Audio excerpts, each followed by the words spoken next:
3. Les réponses nous ont donné une relation étroite avec Dieu. Ce matin j'ai commencé par dire bonjour, en demandant comment vas-tu. En éternuant et en jetant. Accidentellement mes papiers et en réponse tu as dit. Bonjour, tu as dit. Eh bien et toi?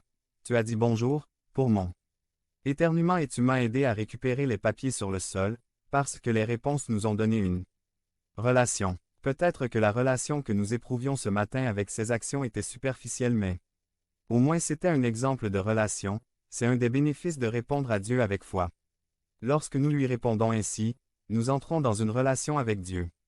Le Christ dit dans notre texte, « Si vous m'aimez, gardez mes commandements. » J'aime la version God Speaks Today qui dit « Si vous m'aimez, vous obéirez à mes commandements. » Nous savons déjà que Dieu nous aime tellement qu'il nous a donné son Fils unique. La question est de savoir comment nous allons réagir à cela et la réponse est que nous allons l'aimer en retour. Comment allons-nous l'aimer en retour? Obéissons-lui, et ce faisant, nous développons une relation permanente avec Dieu. Le test Bible. L'exemple biblique qui m'est venu à l'esprit en réfléchissant à cela était celui d'Abraham.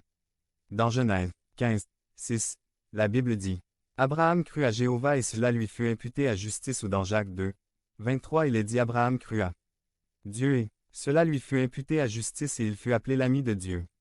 Abraham crut, ce qui signifie qu'il avait foi en Dieu et cette croyance fut attribuée à Abraham pour justice.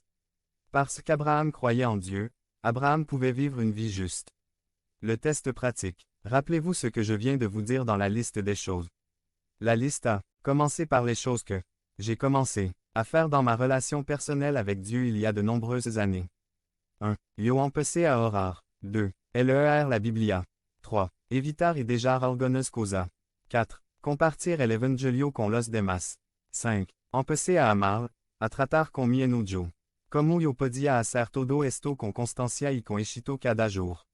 Devenez membre de la chaîne et AIDEZNOUS à propager la parole de Dieu dans le monde entier. Samedi 16 mars 2024. P7. Je vais vous dire comment. Je croyais en Dieu et cette croyance m'était imputée à justice. 1. Je croyais en Dieu et je pouvais alors prier tous les jours.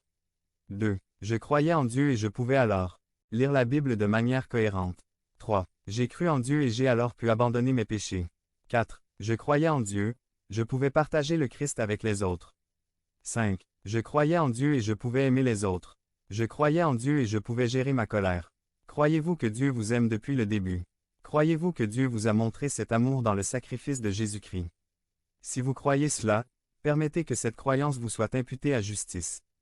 Conclusion. Alors, que dit-on ce matin? Premièrement, les réponses renforcent notre foi v.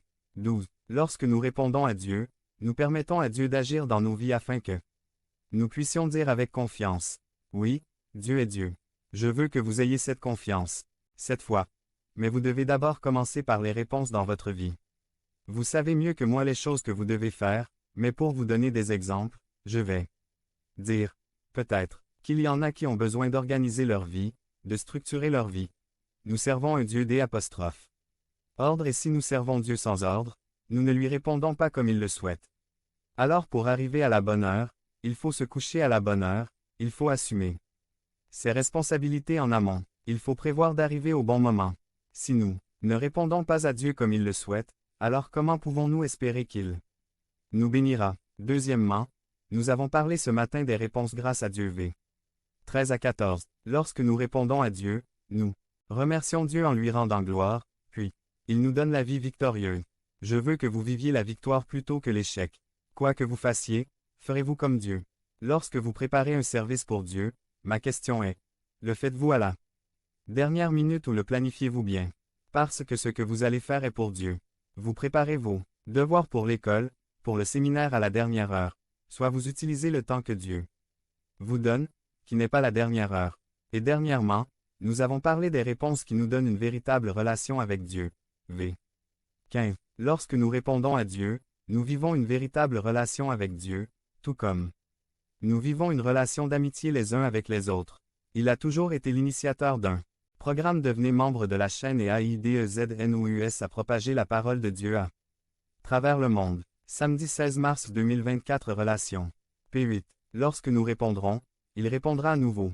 Je veux que vous puissiez vivre une vie de relation avec Dieu au lieu d'une vie de recherche d'une satisfaction que vous ne trouverez nulle part ailleurs. Allez-vous commencer à répondre aujourd'hui pour pouvoir expérimenter la relation? Que se passera-t-il si je dis toujours je t'aime mais que je parle aussi toujours contre toi? Aux autres, allons-nous avoir une bonne relation? Non, bien sûr que non. Alors, que va-t-il se passer lorsque vous dites que vous avez une relation avec Dieu mais que vous ne faites jamais les choses comme il le veut? Allez-vous avoir une bonne relation avec lui? Je pense que non. Je ne juge personne. J'explique seulement de manière pratique la réalité des choses. Au cours de la nouvelle année, je veux que nous réfléchissions aux réponses que nous pourrions adopter. Avec foi, un autre verset que je veux partager avec vous ce matin tiré de Romains 10, 9 qui dit: Si vous confessez de votre bouche que Jésus-Christ est Seigneur et que Dieu l'a ressuscité des morts, vous serez sauvés. Il n'est pas dit ici: Si vous confessez de votre bouche que Jésus-Christ est Seigneur, vous serez sauvés. Il dit: Si vous confessez de votre bouche, vous croyez dans votre cœur. Nous ne pouvons pas vivre notre vie uniquement avec notre bouche. Nous devons également vivre avec nos croyances, et nos croyances doivent changer nos actions. Nous devons vivre comme si le Seigneur était à nos côtés à chaque instant de la vie, comme Dieu l'a ressuscité des morts. Nous devons vivre une vie en réponse à Dieu, qui est une grande partie de notre réalité. Devenez membre de la chaîne et AIDEZNOUS à propager la parole de Dieu dans le monde entier. Samedi 16 mars 2024. P9. Je promets et je promets. Résumé. À la fin de l'année, nous avons tous l'habitude de regarder les choses dans lesquelles nous avons échoué et de faire des promesses que nous ne tenons jamais. On se promet des choses qu'on abandonne en début d'année. Nous promettons de faire des choses pour notre famille ou nos amis. Par Amat Fernandez. Aujourd'hui, nous allons opérer un changement radical. Ecclésiaste 5. 5. Il vaut mieux ne pas promettre que promettre et ne pas tenir. Introduction. À la fin de l'année, nous avons tous l'habitude de regarder les choses dans lesquelles nous avons échoué et nous faisons des